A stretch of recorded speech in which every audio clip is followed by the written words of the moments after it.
Olá, clientes e amigos, tudo bem? Vou falar para vocês hoje sobre a admissão de funcionário. Extrema importância, independente da situação de pandemia ou não, mas se uma empresa vai contratar um funcionário, tá? Nós temos alguns procedimentos que devem se seguir. Primeiro, após você ter feito a seleção desse camarada, é fazer o quê? Solicitar as informações, né, para que nós possamos fazer o registro dele. Então, nunca deixe um funcionário sem fazer o registro, tá? Inclusive, a experiência, ela deve ser registrada, né? Então, não existe um período que o funcionário entra na empresa e faz o teste. Você pode fazer testes antes, né, dele, alguns testes de aptidões dele, né, por isso que existem algumas empresas de recursos humanos, exatamente para ver as aptidões, para você ver a seleção do funcionário, e após isso você já deve fazer o registro desse funcionário.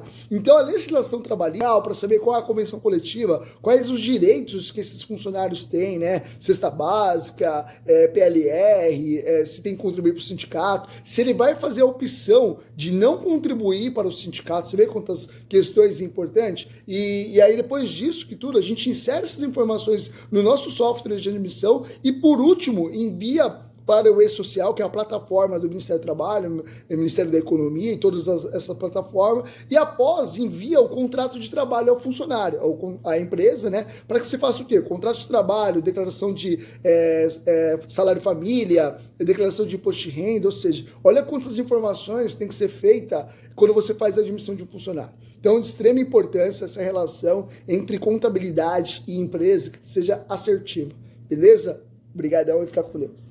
Olá, clientes e amigos, tudo bem? Vou falar para vocês hoje sobre a admissão de funcionário. Extrema importância, independente da situação de pandemia ou não, mas se uma empresa vai contratar um funcionário, tá? Nós temos alguns procedimentos que devem se seguir. Primeiro, após você ter feito a seleção desse camarada, é fazer o quê? Solicitar as informações, né, para que nós possamos fazer o registro dele. Então, nunca deixe um funcionário sem fazer o registro, tá? Inclusive, a experiência, ela deve ser registrada, né?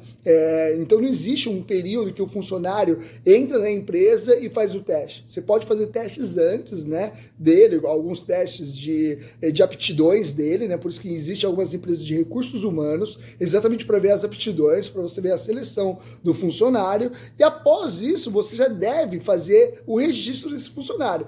Então a legislação trabalhista, para saber qual é a convenção coletiva, quais os direitos que esses funcionários têm, né, cesta básica, PLR, se tem que contribuir para o sindicato, se ele vai fazer a opção de não contribuir para o sindicato, você vê quantas questões importantes, e aí depois disso que tudo, a gente insere essas informações no nosso software de admissão e por último envia para o E-Social, que é a plataforma do Ministério do Trabalho, Ministério da Economia e todas essa plataforma, e após envia o contrato de trabalho ao funcionário, à empresa, né, para que você faça o quê? Contrato de trabalho, declaração de salário família, declaração de imposto de renda, ou seja, olha quantas informações tem que ser feita quando você faz a admissão de um funcionário. Então, de extrema importância essa relação entre contabilidade e empresa que seja assertiva, beleza?